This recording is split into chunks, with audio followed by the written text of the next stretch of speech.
हरे Krishna Radhe Radhe Shri Radhe channel में आप सभी भक्तों का स्वागत है। तो आज की वीडियो में हम जानेंगे कि नवरात्र आने वाली है। ये 9 दिनों में हम अपने गोपाल जी या ठाकुर जी की सेवा पूजा कैसी करनी चाहिए और नवरात्र की पूजा सेवा में कौन कौन से वस्त्र पहनाना है, कौन सा भोग लगाना है, सारी जानकारी इसी वीडियो में मिलेगी। तो प्लीज़ फ्रेंड मेरे वीडियो को पूरा देख लीजिएगा। सबसे पहले बताएंगे कि पूरे नवरात्र में आप लड्डू गोपाल का जो शयन सेवा है वो रुकनी नहीं चाहिए।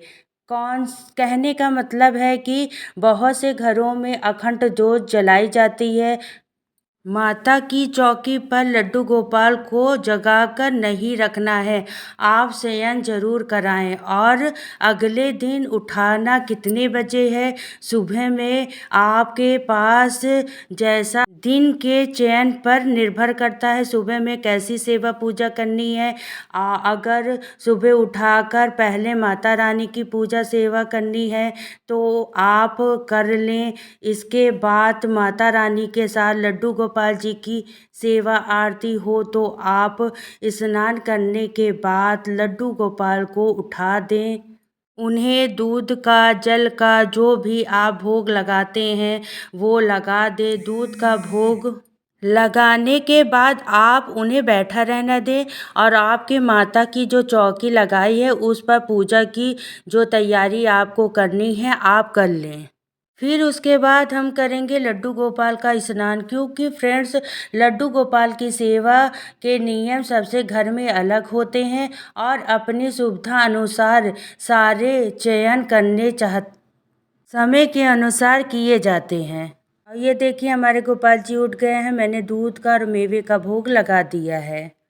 अगर आपके पास एक लड्डू गोपाल हैं तो सेवा बहुत ही जल्दी हो जाएगी, लेकिन अगर एक से ज़्यादा हैं, साथ में राधा रानी भी हैं, तो आप चाहे तो माता रानी की पूजा कर सकते हैं। उसके बाद आप लड्डू गोपाल और राधा रानी का स्नान श्रृंगार करेंगे, उनका भोग पूजा आरती करेंगे। ये नियम इस तरह से आप कर सकते हैं 9 दिन नवरात्र में। और देखिए मेरे लड्डू गोपाल का स्नान की तैयारी हो गई है। आप गंगा जल में डाल दीजिए। कुछ गुलाब की पंखुड़ियाँ हैं तो आप पंखुड़ियाँ डाल दीजिए। आप अगर लड्डू गोपाल जी को जल का, दूध का, फल का भोग लगा दे उसके बाद आप स्नान की तैयारी करें। गर्मियाँ शुरू हो गई हैं तो ठाकुर जी को ठंडी ठंडी सेवा देना जरूरी हो जाता है। सुगंधित जल से ठाकुर जी का स्नान कराएं। दिन में जब आप ठाकुर जी को सुगंधित चीज़ों से स्नान कराएंगे तो भीनी भीनी खुशबू आती रहेगी। आप गंगा जल, पंचामृत या तो आप कच्चे दूध से भी स्नान ठाकुर जी की कर सकते हैं।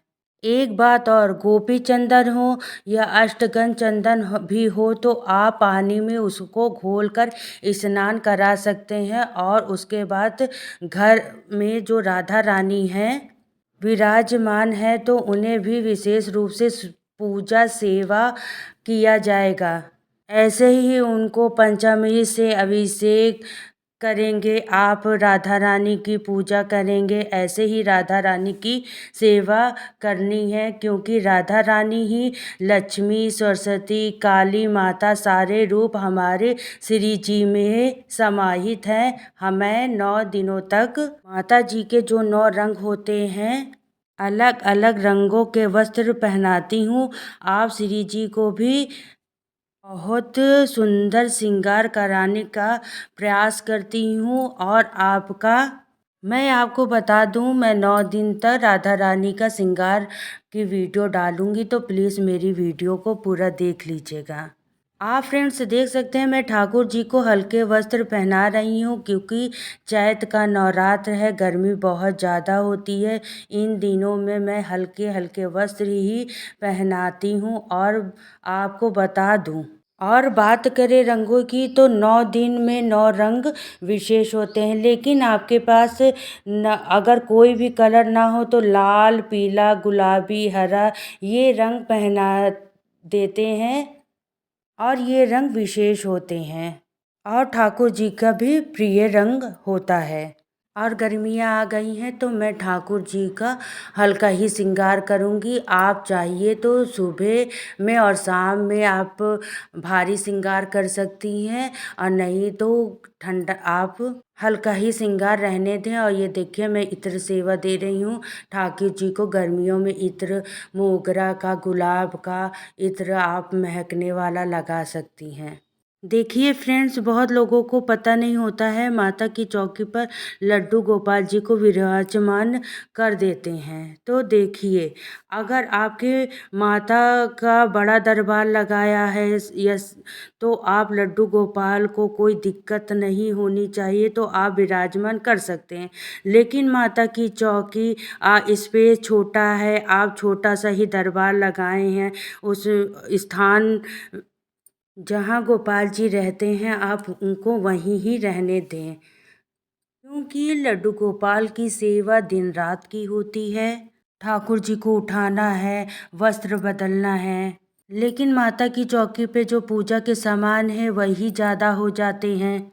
बहुत से लोग गलती करते हैं, जहाँ माता की चौकी अखंड जोत जलती रहती है वहीं ठाकुर जी को विराजमान कर देते हैं। तो ये गलती आप फ्रेंड्स बिल्कुल मत करिएगा, क्योंकि अखंड जोत में जो बाती होती है वो दिन रात जलती रहती है। इसकी वजह से आसपास का जो तापमान होता है गर्म हो जाता है, और हमारे ठाकुर जी को ऐसी जगह पर मत बैठाइएगा। ये देखिए हमारी ठाकुर जी की पूजा हो गई है। तुलसी पत्र ज़रूरी है, आप तुलसी आप ज़रूर चढ़ाइए, भोग में भी आप डालिए।